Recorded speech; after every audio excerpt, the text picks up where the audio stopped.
Loh, kalau adik-adik kita, anak-anak yang kecil itu ya lihat apa-apa ya dia melihatnya biasa saja, tanpa ada judgement-judgement, tanpa ada penilaian-penilaian yang tidak perlu. Nah, justru banyak pikiran yang ada di kepala kita, itulah yang sering membuat hidup ini jadi rumit. Hidup ini jadi ruwet. Maka penting untuk mindful, di antara konsepnya adalah beginner's mind. Pemikiran pemula. Jadi kita melihat dunia itu dengan mata yang segar. Mata seorang beginner yang belum tahu apa-apa. Kalau orang belum tahu apa-apa itu kan biasanya terus ingin tahu, ingin belajar lagi. Biasanya penuh keheranan, penuh kekaguman. Kalau kita yang sudah mahasiswa ini yang merasa tahu banyak, itu kan melihat apa-apa rasanya, alah sudah tahu, paling nanti ke situ. Orang kayak gitu tidak bisa dipercaya. Semua laki-laki tidak bisa dipercaya. Semua perempuan itu memang menyusahkan. Ini judgement-judgement yang penuh di kepala kita. Seolah-olah kita sudah ngerti dan kita generalkan semua yang ada di dunia ini seperti itu. Nah, ini kalau dalam gagasannya Zen Master Jepang tadi, Shunryu Suzuki, yuk mari kita bersihkan segala konsep-konsep judgmental dalam kita memahami dunia. Kadang-kadang hidup ini ruwet itu karena pikiran kita, bukan karena hidupnya sendiri ruwet. Jadi kita tidak punya uang, ya kerjalah biar punya uang. Sederhana, lapar ya makanlah. Kalau capek ya tidurlah, istirahat. Loh, itu kan mikir simpel, sederhana. Tapi mungkin karena terlalu banyak konsep di kepala kita, akhirnya yang sederhana bisa jadi ruwet.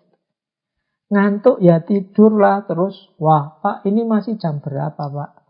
Menurut teori kesehatan, tidur itu kalau bisa di atas jam sekian, nanti bangunnya jam sekian. Akhirnya kita sudah ngantuk pun tidak kuat, tidak berani tidur. Rumusnya tidak sederhana. Bayangkan anak-anak kecil itu ngantuk ya tidur.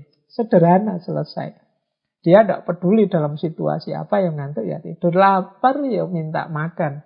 Dia tidak akan ngitung, ini makan sudah 3 kali, apa masih 2 kali, apa aku masih kenyang, apa enggak. Jadi mari melihat dunia dengan beginner's mind, dengan kacamata yang segar.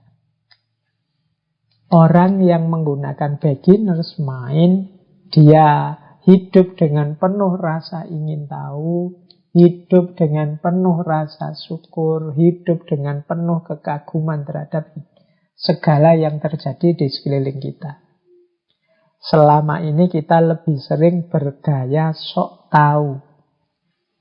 Jadi kalau ada fenomena apa-apa, kita merasa sudah tahu. Padahal mungkin judul fenomenanya saja sama, tapi detail peristiwanya bisa berbeda. Itu pun kita sering mengeneralisasi. Nah, jadi selain 6 tadi, 6 kunci mindful tadi, yang nomor 7 ini mungkin sesuatu yang perlu kita renungkan kembali. Kalau dalam bahasanya tasawuf itu, di antara prosedur awal yang harus kita jalankan sebelum melakukan perjalanan spiritual menuju Tuhan adalah takholli. Takholli itu pembersihan diri, pembersihan jiwa, termasuk membersihkan pikiran dari hal-hal yang tidak penting, tidak perlu. Baik, ini konsep beginner's mind. Nah, ini ada formulanya, formula mindfulness. Jadi rumusnya mindfulness itu adalah yang pertama, mari kita hidup dengan sadar makna dan tujuan. Intinya hidup yang sadar. Yang kedua, mari kita menikmati proses. Jadi selama ini mungkin kita lebih terlatih menikmati itu ya hasil. Tapi sebenarnya hidup ini sudah bisa kita nikmati sejak proses. Jadi tidak hanya skripsi yang sudah jadi, yang indah bisa dinikmati, tapi proses menyusun skripsi itu sebenarnya juga indah. Kalau tidak percaya boleh tanya kenangan-kenangan waktu nyusun skripsi pada teman-teman yang sudah lulus. Itu nanti ceritanya bisa macam-macam. Jadi keindahan itu tidak hanya ada di hasil, tapi juga di proses. Misalnya yang sekarang sudah menikah, suami istri yang semula pacarannya lama atau ngejar-ngejarnya lama. Loh itu kan sejak proses sebenarnya sudah indah. Itu sampai anak cucu bisa diceritakan itu proses ngejar-ngejar, proses pacaran sampai menikah. Jadi proses itu indah. Perjuangan kita meraih pekerjaan misalnya memang melelahkan, capek, tapi nanti kalau sudah dapat pekerjaan ini, proses ini juga bisa kita ceritakan pada anak cucu kita sebagai kenangan yang indah. Maka mindful itu antara lain kita menikmati hidup sejak proses. Kemudian ya olah pikir, ya olah fisik. Jadi mindful itu bukan berarti orang pasif, tapi juga aktif.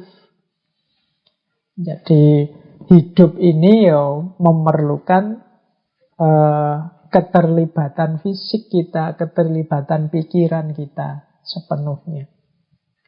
Kemudian memberikan keseimbangan pada otak, pada pikiran kita. Jadi otak kita itu kan ada bagian kiri, bagian kanan, ada unsur-unsur matematisnya, tapi ada juga unsur seninya.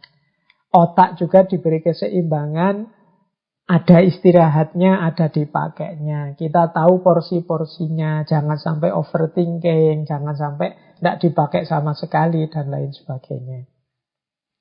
Kemudian mindful juga adalah kita bersikap tenang, mampu mengendalikan diri sepenuhnya. Jadi cirinya orang yang mindful itu sebenarnya di dua rumus yang terakhir itu. Orangnya jadi tenang. Menyikapi fenomena apapun dia tenang. Dan mampu mengendalikan diri. Tidak reaktif. Bukan berarti diam saja. Tapi dia mendahulukan berpikir mendalam, mendahulukan menikmati apa yang terjadi, mendahulukan proses dan orientasi pada makna dan tujuan. Jadi ini kemampuan mengendalikan diri namanya. Jadi inilah rumusnya. Jadi kalau teman-teman ingin mengembangkan perilaku yang mindful, kita sadar makna, sadar tujuan. Kita mampu menikmati proses, termasuk menikmati hasil juga pastinya. Kita aktif, tidak pasif. Hidup kita seimbang, ya lahir, ya batin. Ya aspek otak kanan, ya aspek-aspek otak kiri. Ya berpikir kritis, ya berpikir kreatif. Dan tenang serta mampu mengendalikan diri sepenuhnya. Inilah seorang yang mindful. Baik. Tadi saya jelaskan ini mindfulness itu banyak dipakai di dunia psikologi hari ini. Ada banyak manfaatnya. Itu saya tulis misalnya mengatasi problem-problem psikologis dan psikosomatis. Psikosomatis itu sebenarnya awalnya problem pikiran, tapi efeknya ke sakit tubuh. Awalnya sih karena kita stres, tugas-tugas kuliah terlalu banyak. Akhirnya kepikiran tugas-tugas kuliah, terus imunitas kita drop, terus datang